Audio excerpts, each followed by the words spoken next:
we have got a true, and I mean really, really, really good story about demon possession right here in Topeka, coming up on our Halloween special in just minutes on Magic 107.7. 107.7. Story here, and I do want to thank Brenda Mason, the founder of KsPRS Research Society, and investigator Devan Tucking, because this story is just, well, in my case, this one will just scare you to death. Okay, you told me the story when you came in, and this just freaked me out, because people contact you, you have a process you go through and weed out to make sure that it's worth investigating.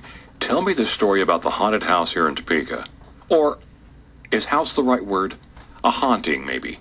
I think it was more a haunting slash possession. It really, the house itself's not haunted.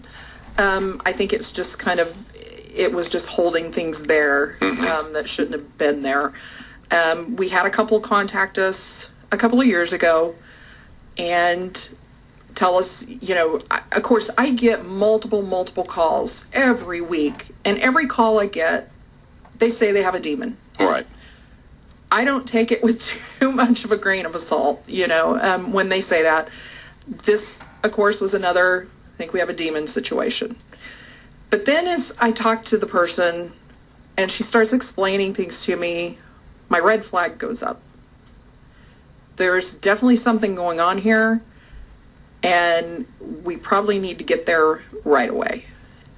We have a very extensive interview process we go through, and a lot of those things I asked her through my warning flag up. I contacted Devan. We decided we were going to go. I think we went that night, didn't we? We went in person that night. We went as soon as we got off of work, because we all work full-time jobs. We don't get paid for this. This is a hobby for us, basically. You know, so we all work full-time jobs. As soon as we got off work, we met them. They had actually left the house and were staying at her parents'. We met them at the house, met them outside. They proceed, you know, we go inside, and as soon as we walked in the door, honestly, I wanted to turn around and leave. Really? I've never felt so, it was so oppressing and just creepy. The hair on our arms just immediately stood up. I mean, just static electricity. I looked back at Brenda, and she looked at me, so I knew she was feeling the same exact thing. Because I try not to say anything, because I don't want to creep clients out. Two, I don't want to put an influence on somebody. Like if Devan was with me, I don't want to put an influence on what I'm feeling, you know, or anything onto her. So I usually just kind of look around. And so, yeah, I looked at her. We tried to, you know, we did very well, I feel, keeping our composure. They take us through the house, tell us all the things that happen. Then they tell us about him lifting their sofa, his eyes turning black. This was her fiance at the time. They're married now. And his eyes turning black, lifting the sofa, running outside, rolling in the grass, talking in an unknown language, foaming at the mouth. Devan and I are like... all possession stuff. Possessed. Right. Totally possessed. And I'm like... You know, I never would have believed it. And the whole time we're doing this interview, we're looking down this, you know, fairly long hallway, and we're seeing black figures darting about the whole hallway. And eventually they notice that we notice it, so it kind of confirmed the fact that something was definitely in the house. It was the strangest thing. And that's when they asked, are you seeing it too? And we said, yeah, we're seeing it, you know. And we continued the interview process, and we determined right then, we said, you guys need to get some things, leave the house until we can get our pastor from Leavenworth and get him here, and it's not safe for you to be here. And she had a young child. He was already with his grandparents. They got their belongings. We got him out of the house, got him to, you know, a safe location. We took pictures of his wounds, because he had multiple wounds on him from his experience, had been taken to the emergency room. They did all kinds of tests, no drugs, no psych problems, no nothing. They couldn't come up with a reason as to why. But when he was away from the house, he was totally fine. So we go back later. and with our pastor, and we go through, and we end up finding this sword, and I call it a hatchet.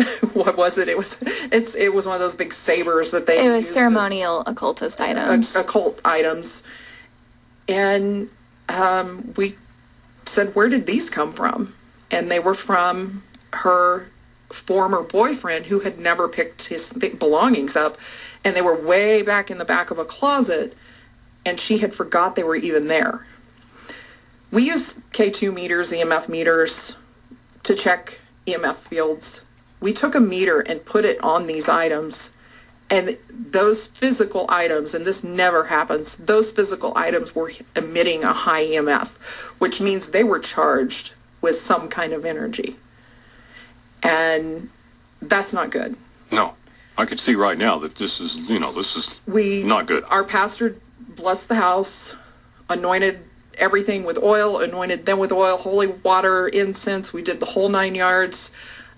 He prayed with them, gave them instructions on Bible verses to read and everything to do. And, to this day, they still do everything we told them to do, and they've never had another problem.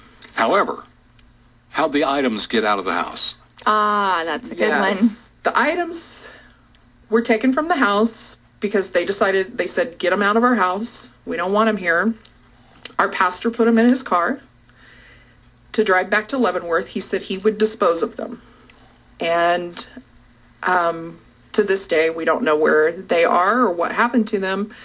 But he did contact me late that night and say that on the way home, they began jumping and vibrating in the back seat of his car, and he had to pull over and get them out of his car. Man. And then he ended up having to bless his car when he got home. So these bad entity or entity had attached itself to these items. To those, because they had likely been used in some kind of an occult practice. Wow. Is that one of the weirdest ones you have? Definitely one of the weirdest. Man, I tell you, when they told me that story when they were in here, man, the hair just stood up on my arms, and I went, oh, man, there is something behind all this stuff, huh? Ooh, happy Halloween for magic.